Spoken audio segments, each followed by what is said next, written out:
Le département de l'Allier est, comme de nombreux territoires ruraux, en quête de personnel de santé. Ainsi, la collectivité a mis en place le diapositive Wanted, qui cherche à favoriser l'installation de personnel de santé sur le territoire, en proposant aux candidats des bourses d'études ou d'aide à l'installation. Le pays de Tronchet ne déroge pas à la règle et souffre également du vieillissement de la population et des départs à la retraite programmés de certains médecins, de telle sorte que le risque de devenir un désert médical inquiète la population. Le territoire, il fait face avec d'autres collectivités face à cette problématique-là. Alors le département de l'Allier offre une prime pour financer une partie des études des médecins généralistes. Ensuite, plus localement, on a fait appel à un prestataire de telle sorte qu'il puisse nous recruter un professionnel de santé, c'est-à-dire un médecin, voire plusieurs. Et nous sommes même prêts éventuellement à salarier les médecins généralistes. La commune de Sérilly, qui a la chance d'accueillir différents personnels de santé et de disposer de certains équipements, s'est engagée dans l'extension de sa maison médicale, dotant ainsi les prochains personnels de santé de locaux de qualité. Alors l'extension de la maison médicale sera de 460 mètres carrés. On va compter un cabinet infirmier, une salle de kinésithérapie avec un espace homme et un espace femme, 2 locales pour le médecin, également un studio pour le médecin, un cabinet pour les consultations du podologue, bien sûr une salle d'attente commune pour tout ce monde-là. Par ailleurs, notre territoire compte des associations inédites en France en matière de sensibilisation aux maladies rares. Alors le VACTERL, ce sont des enfants qui naissent avec des polymalformations génétiques et chaque lettre du VACTERL correspond à une anomalie au niveau du corps. Donc le V, vessie, A, anus, le C c'est tout ce qui est cœur, le T c'est tout ce qui est trachée, tout ce qui est E c'est tout ce qui est œsophage, etc. Tout ce qui est les R c'est les reins. Et les L, c'est l'IPS, c'est tout ce qui concerne les doigts et les problèmes de phalanges, etc. Et ces enfants doivent subir que des opérations jusqu'à que leur corps se transforme. Pourquoi ou pour qui avez-vous monté cette association ? Alors pourquoi ? C'est parce qu'on a nos amis qui ont leurs filles qui sont atteintes de cette maladie-là. Et comme à l'adolescence, il y a énormément d'opérations à subir et sur les parents, il y a énormément de frais qui n'est pas pris en charge évidemment par la sécurité sociale, d'où notre assemblée entre amis où on a monté cette association. C'est très compliqué puisqu'il y a beaucoup d'hôpitaux qui ne prennent pas en charge la maladie. Donc il faut connaître les hôpitaux. Nous on a été dans plusieurs hôpitaux pour qu'Elora soit bien prise en charge. En tant que parent adhérent, que vous apporte l'association ? Elle nous a apporté beaucoup, puisqu'en 2017, on a eu énormément de frais par rapport aux 3 mois d'hospitalisation d'Elora. Donc ils nous ont beaucoup aidés sur les frais qu'on a pu avoir. On avait eu à peu près 3 000 € de frais sur la première année, donc il y a eu une bonne prise en charge de l'association. Et puis on continue. Maintenant, on a moins de frais qu'avant, mais dès lors qu'on a des frais, l'association fait au mieux pour nous aider. Vive les 48 heures du reportage sur smartphone.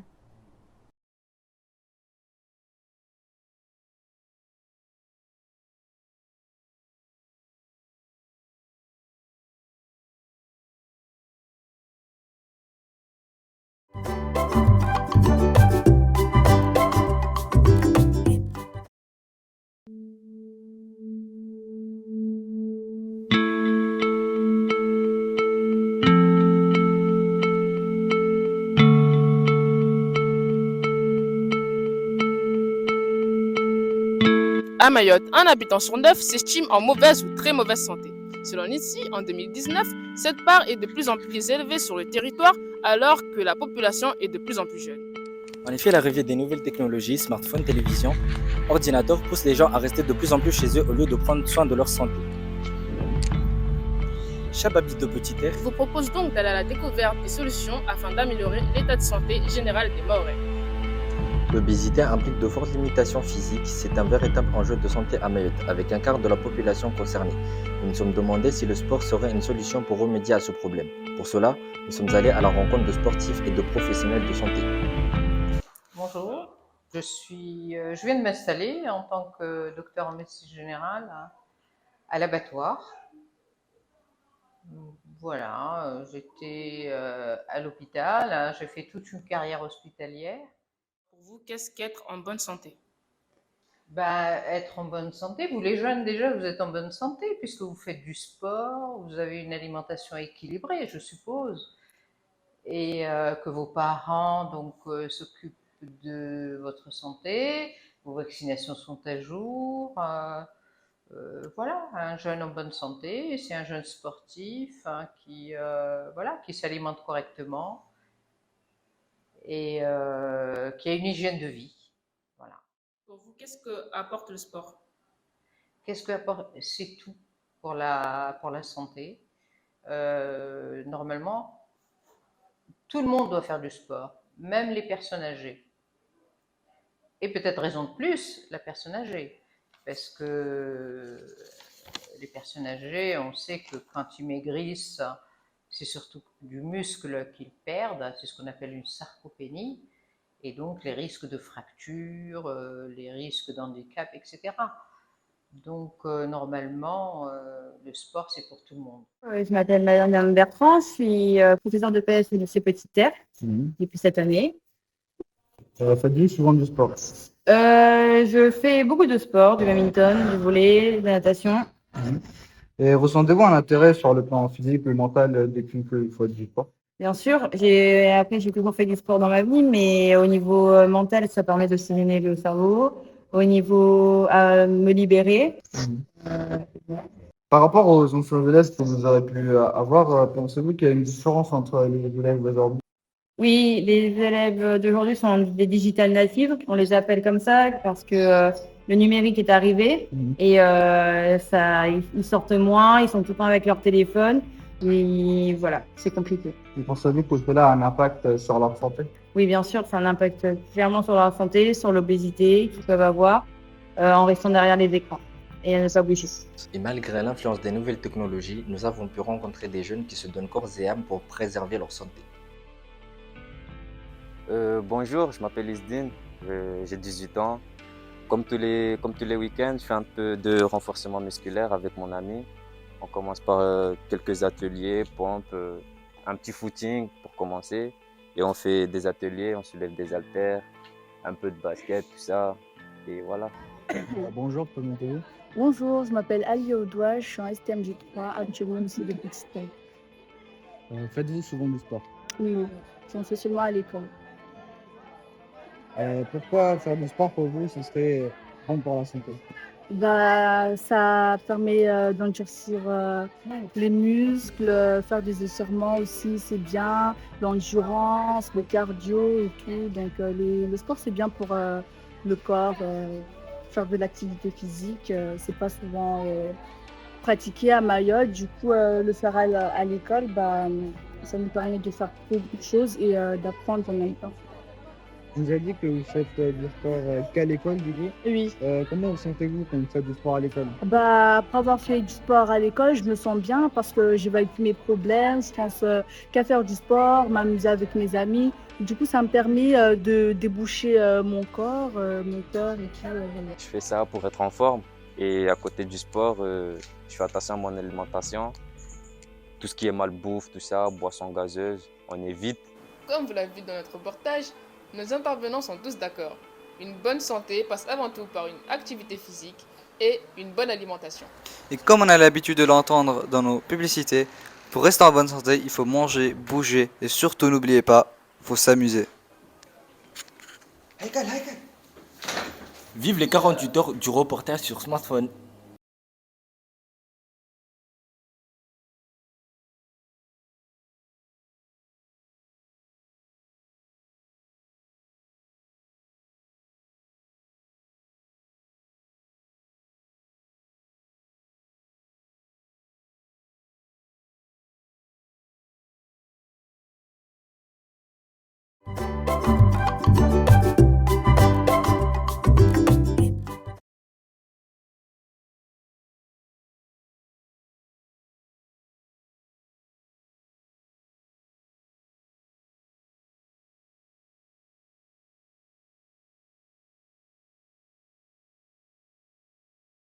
Montluçon, Montlumière, est une ville moyenne de 34 000 habitants qui abrite de nombreux et variés lieux de culture.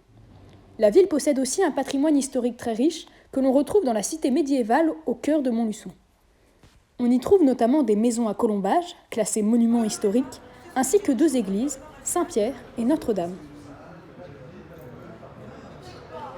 Bonjour, pourriez-nous vous parler de la cité médiévale, de son histoire et de son architecture? Bonjour, et déjà bienvenue à Montluçon, une ville qui est en plein cœur du Bourbonnais et qui a vraiment une histoire riche, surtout au XVe siècle. Et puis surtout, on a de la chance de se trouver devant ce château des Ducs de Bourbon qui a toute son histoire et qui est vraiment le symbole de la ville, puisque Montluçon, comme je vous l'ai dit, a connu vraiment son âge d'or sous Louis II de Bourbon. Ce château va subir beaucoup de modifications et c'est grâce au maire Marx d'Ormois que le château des Ducs de Bourbon va retrouver son identité telle qu'il était au XVe siècle. Alors, la cité médiévale est vraiment déjà construite tout autour de ce château, puisque comme toutes les cités médiévales qu'il pouvait y avoir en France, on a le château et on a une église. Donc l'église Notre-Dame est vraiment l'église du duc Louis II de Bourbon, vraiment très très proche l'une de l'autre. Et Montluçon, que l'on appelait le Mont-Lumière, Mont-Lucens, d'où le nom ensuite de Montluçon, puisque le château est construit sur le mont. Donc vraiment toutes les cités, les villes, pardon, les rues qui se trouvent tout autour du château ont été construites avec des maisons à pans de bois, avec des petites ruelles. Au cœur de la cité médiévale, on trouve un musée à l'architecture innovante. Je me trouve actuellement devant le MUPOP, le musée des musiques populaires. Son architecture est très novatrice et contraste bien avec les éléments de la cité médiévale de Montluçon. Allez, suivez-nous! Le MUPOP, conçu comme une œuvre d'art en lui-même, propose un dialogue entre patrimoine et modernité. Il possède la plus importante collection d'instruments et d'objets musicaux de France de 1750 à nos jours.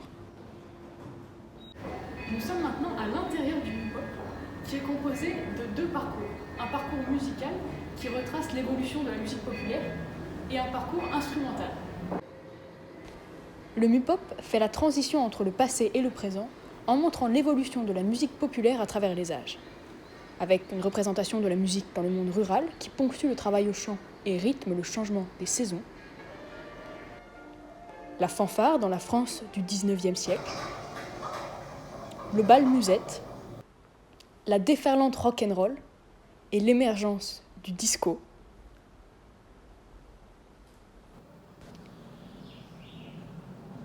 Et bien d'autres salles encore à la scénographie singulière. Si l'architecture extérieure est très contemporaine, on retrouve à l'intérieur les traces des hôtels particuliers à partir desquels le musée a été bâti. Nous sommes allés interroger des commerçants sur le MUPOP et la cité médiévale. Alors qu'est-ce que vous pensez du bâtiment du MUPOP dans cette vieille ville? C'est très beau, ça change, c'est moderne. Oui, ça change de la vieille ville, des maisons qu'on voit. Oui, c'est très bien. Nous voici à présent devant la librairie Le Talon d'Achille qui se situe en face du MUPOP et de Notre-Dame.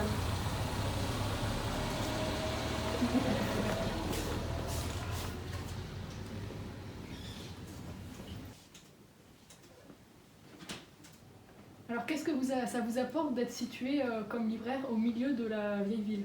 C'est un cadre qui est magnifique, et puis c'est une cité médiévale avec une belle librairie dans une place Notre-Dame qui est ma foi très jolie, avec comme on est dans la vieille ville, c'est piéton, donc Il y a beaucoup de tourisme, donc c'est que du bonheur. Et comment avez-vous accueilli l'arrivée du MUPOP au cœur de la cité médiévale?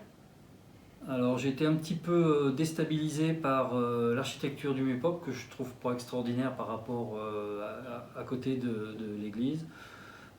Mais par contre l'intérieur est vraiment magnifique, c'est vraiment quelque chose à voir. Et régulièrement je conseille des clients qui viennent ou des touristes qui viennent en juillet, en août, je leur conseille vivement d'aller visiter parce que l'exposition est vraiment magnifique, c'est vraiment intéressant à faire. Ils circulent, ils restent 2-3 jours ici, ils circulent beaucoup, ils vont effectivement au MUPOP et puis ils viennent, comme c'est à côté, ils viennent aussi voir la librairie. Donc c'est un échange culturel. Alors d'abord, qu'est-ce qui vous plaît dans cette situation au cœur de la cité médiévale? Le café ludique a ouvert en 2018 et moi j'ai choisi cet emplacement puisque justement il est au cœur de la cité médiévale et que pour moi on est dans le quartier culturel de Montluçon. Par son patrimoine, par son histoire, qui est un des plus vieux emplacements de la ville, le bâtiment d'à côté est le plus vieux bâtiment de la ville, et par ce qu'il y a autour, que ce soit le Talent d'Achille, la librairie historique, l'atelier artistique de David Leroux, la pelote graphique et le MUPOP évidemment. Donc pour moi, il fallait se mettre là. Et qu'est-ce que vous pensez du MUPOP, de son architecture et du musée en lui-même?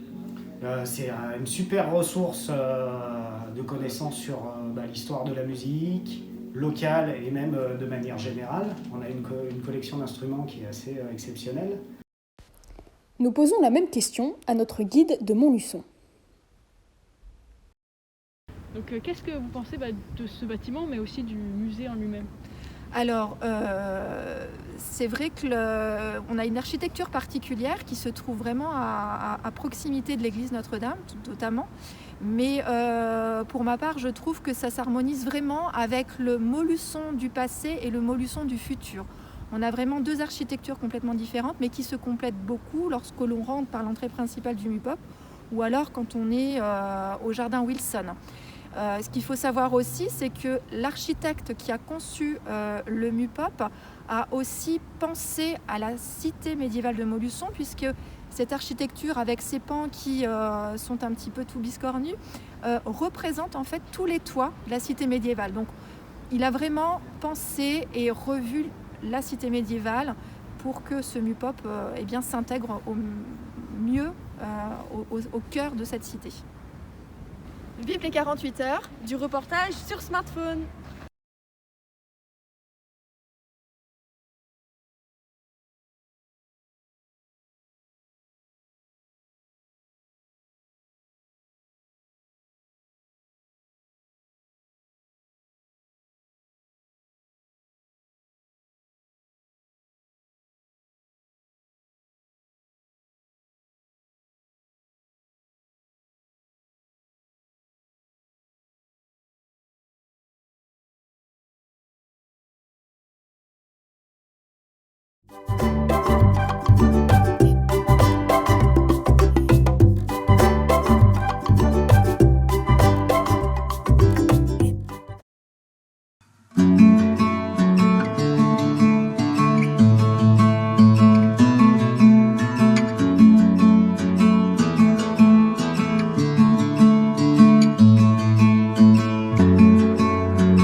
Mayotte, 101e département français depuis 2014, situé dans le canal du Mozambique, est en plein développement. En quelques années, l'alimentation à Mayotte a énormément changé. Les restaurations rapides et les snacks sont devenus les points de rassemblement préférés des jeunes. Nous sommes donc partis à la rencontre de jeunes lycéens pour connaître et comprendre leurs habitudes alimentaires.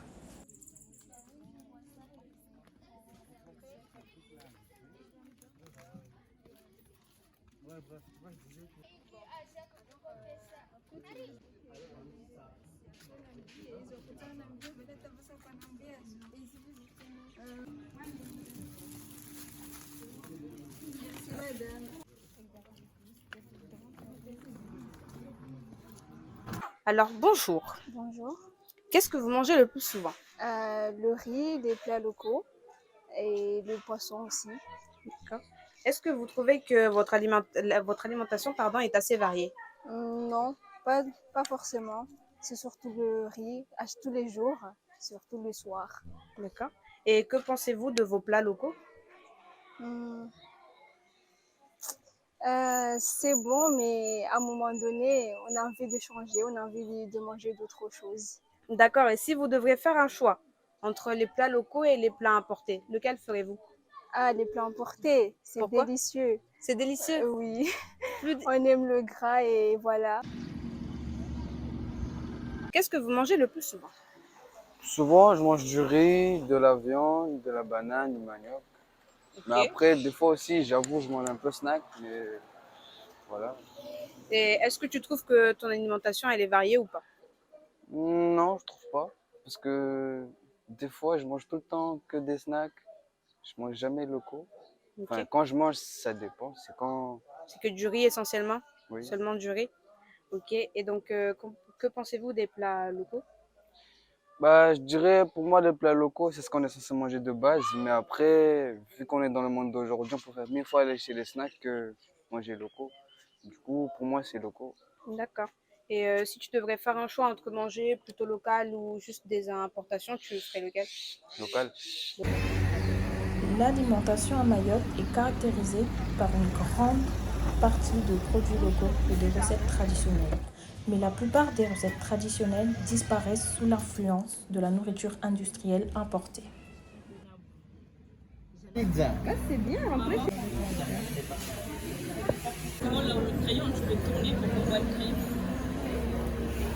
Est-ce que vous trouvez que votre alimentation est variée?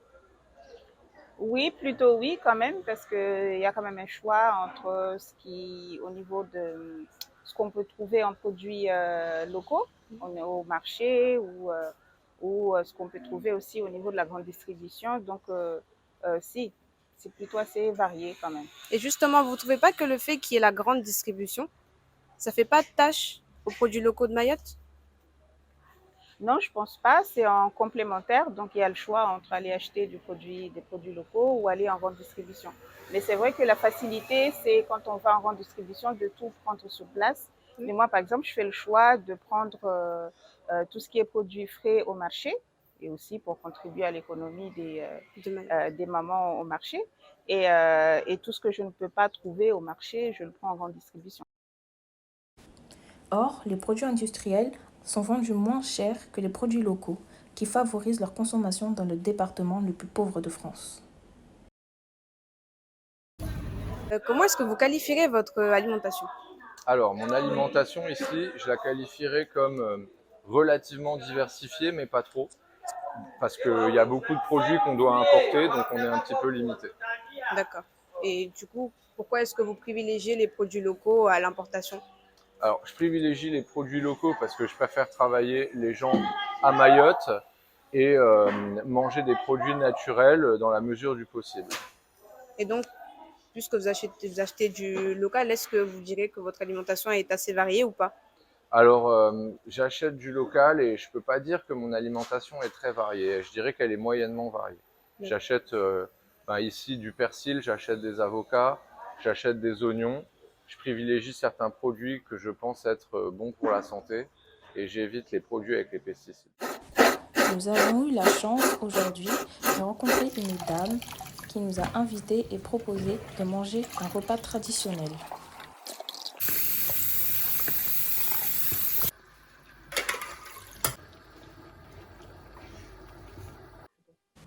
Qu'est-ce que vous nous avez préparé aujourd'hui? Alors aujourd'hui, j'ai préparé des bananes au coco. Je suis partie acheter les ingrédients au marché. Je suis venue, j'ai préparé ça avec du poisson parce que j'aime bien mettre du poisson dans mes bananes au coco. D'habitude, je mets avec du manioc, mais aujourd'hui, j'en avais pas, donc j'ai opté pour du frappin. Alors, qui vous a appris à préparer ce plat? J'ai appris à préparer ce plat avec ma maman. Quand j'étais petite, je détestais éplucher les bananes, donc je le faisais jamais. Mais maintenant, je me suis rendu compte que c'est un aliment délicieux et donc je le prépare à mes enfants. Et donc, on aimerait savoir qu'est-ce que vous cuisinez le plus souvent. Moi, j'aime préparer tout ce qui est bread, que ce soit bread mafane, que ce soit bread au coco, parce que je trouve que les breads sont meilleurs pour la santé et donc j'en prépare assez souvent.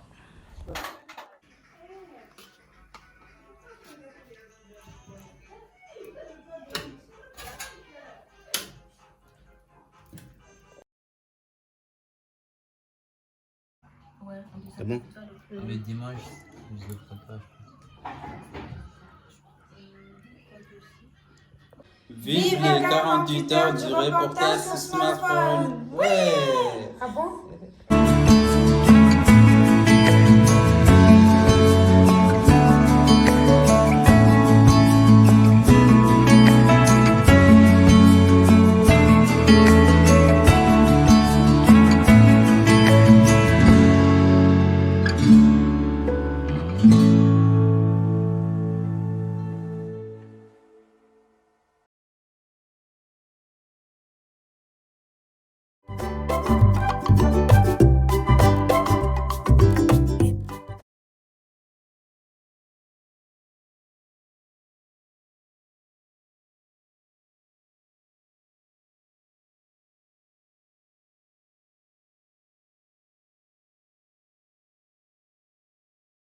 Quentin d'Orangeville, chef cuisinier du restaurant éponyme, est un passionné de gastronomie et du partage.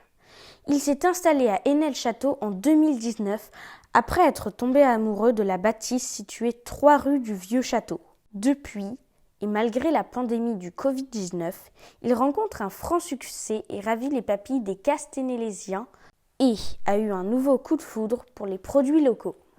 On essaye d'en utiliser un maximum parce qu'on part dans une philosophie où travailler avec des fournisseurs du coin, c'est faire travailler tout le monde.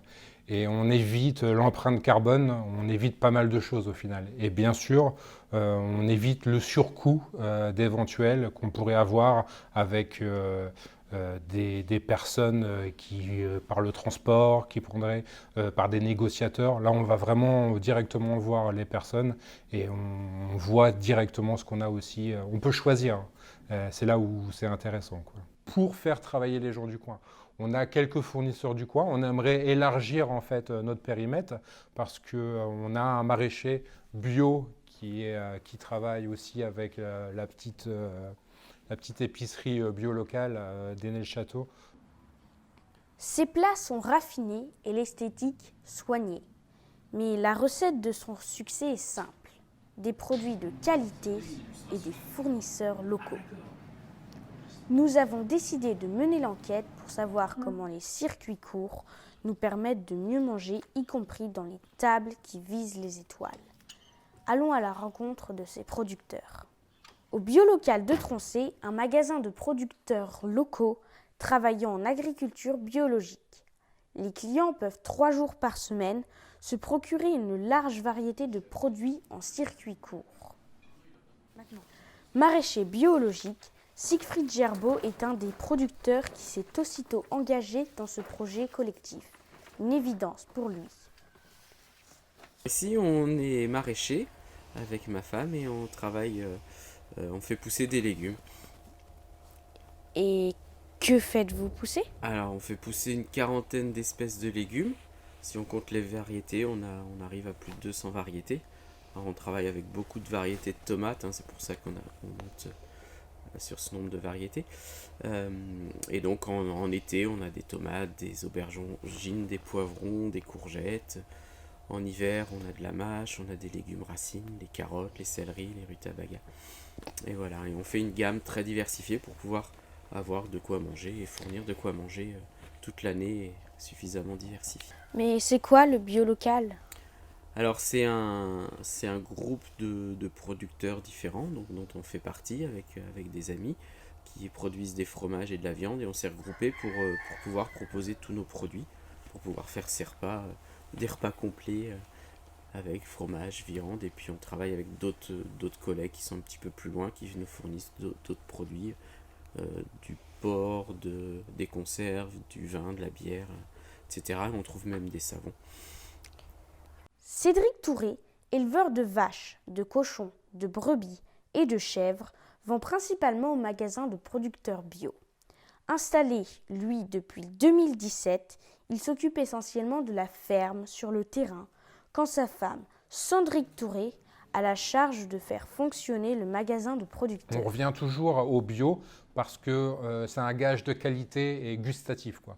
Une viande qui a été élevée avec des fourrages bio, qui n'a pas eu trop d'antibiotiques, des choses comme ça, on le retrouve dans le goût derrière, quoi. Et c'est comme ça pour beaucoup de choses, quoi. Donc des fruits, des légumes, de la viande, voilà. Un maximum, on essaye un maximum du moins, quoi. Avec le coût qui engendre aussi la chose, quoi, mais on essaye un maximum. On ne peut pas sur tout, bien sûr, mais un maximum, quoi, du moins. Grâce à des agriculteurs passionnés, le bio local de Troncé permet aux clients de se constituer une assiette bio et équilibrée, à moindre frais, en attendant d'aller se régaler au restaurant déjà étoilé.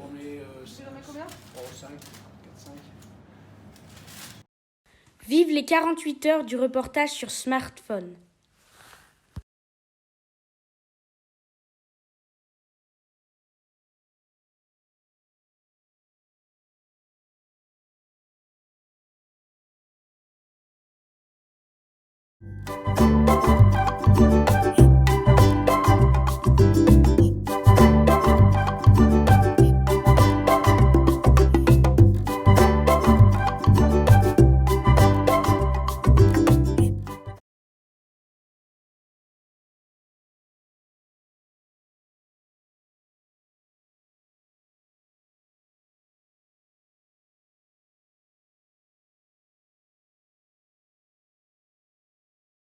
Le Manzaraka est une étape incontournable dans la vie des Mahorais.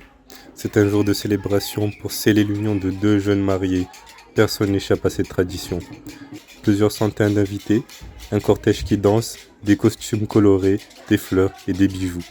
Pour nourrir toute cette foule, c'est la famille de la mariée qui sont en charge de la mise en place de la location des chapiteaux, repas, boissons, etc. La future mariée paraît-elle une princesse qui attend son prince charmant, caché dans l'une des pièces de la maison, habillée en tenue traditionnelle, vêtue de ses plus beaux bijoux achetés juste pour l'occasion. Ce jour-là, il n'y a pas plus belle qu'elle. De plus, elle nous fait part d'un message adressé à son mari. Pour commencer, je vais te dire salam alaikum. Je ne sais pas comment tu te portes, moi ça va très bien, mais hyper stressée. J'ai pas l'habitude en plus. Je voulais te dire, depuis que je t'ai rencontrée, tu ne cesses de me rendre heureuse et de me combler. Je suis très heureuse d'être à tes côtés. Je te remercie d'être là pour moi, pour ma famille. Je suis vraiment contente d'avoir rencontré ta famille, maintenant qui est ma famille. On est unis, alhamdoulilah, rabbil alamin. Je suis tellement heureuse, si tu savais. Je ne regrette pas de t'avoir rencontré, je ne regrette pas d'avoir connu ta famille. Je suis contente d'avoir gagné une belle famille. C'est me considérer comme si moi Nao, comme si je suis leur sœur, et ça me rend très heureuse. En tout cas, mille merci ma belle famille, marhaba mengi. Je suis très heureuse. J'ai vu moi. Pendant ce temps, le futur mari est amené tel un roi qui va regagner sa demeure, la maison de sa future compagne. Le cortège est animé par les hommes à l'avant et les femmes à l'arrière.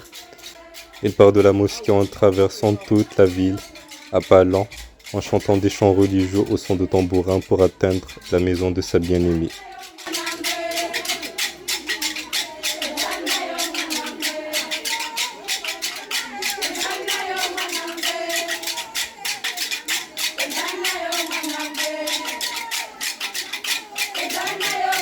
À l'arrivée, les hommes et les femmes se séparent.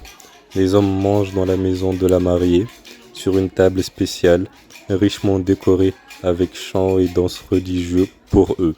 Et les femmes sont conduites sous une grande tente décorée spécialement pour elles, appelée Banja Banja.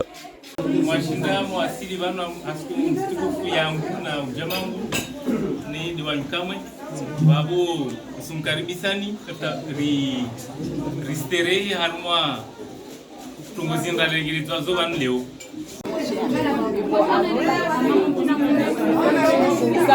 Shibiwa, tangu jibiwa na ujama, pia wajama kushibiwa, manende tura ko indra amba sukunor lewo musingar ni shetunya na suku zamili atarukutane banu ke baleo darka wa dola alhamdulillah rabbil alamin himidiar shukuria abaki babo bismillahirrahmanirrahim na kesa sterehi na nyahe shagwa ndola baraka na nono na kumsamili na maisha mingi na wana wengi baraka wa shuisha Allah taala na tiferesha na madamu wahi feresha na jamaa wako pia kuirubanu tuwaferesha sasa tuwafesha na marahaba mzanzia tikura shirike pia bwana sasa pia jamaa wako tambo shiro siku mojamu kwa feresha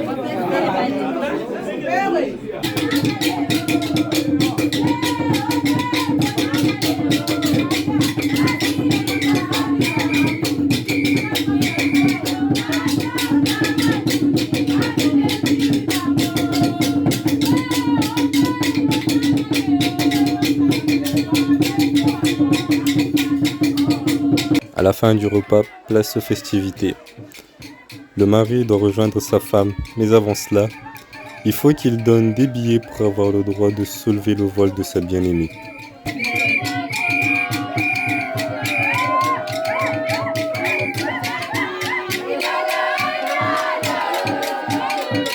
Ceci n'est pas obligatoire pour les invités, mais constitue plutôt un jeu qui contribue à créer une cérémonie. Entre chant et danse, l'ambiance est assurée.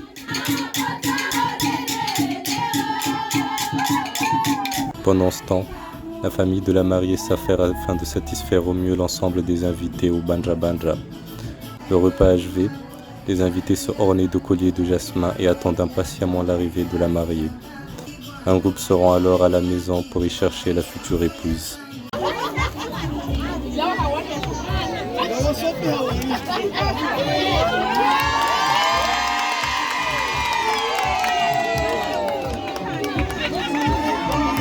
Elle esquisse quelques pas de danse, puis la mariée est installée dans un trône richement décoré afin que tous les invités puissent l'admirer. Son voile est alors définitivement ôté par sa belle-mère contre une somme d'argent exposée à tous.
Vive les 48 heures du reportage sur smartphone.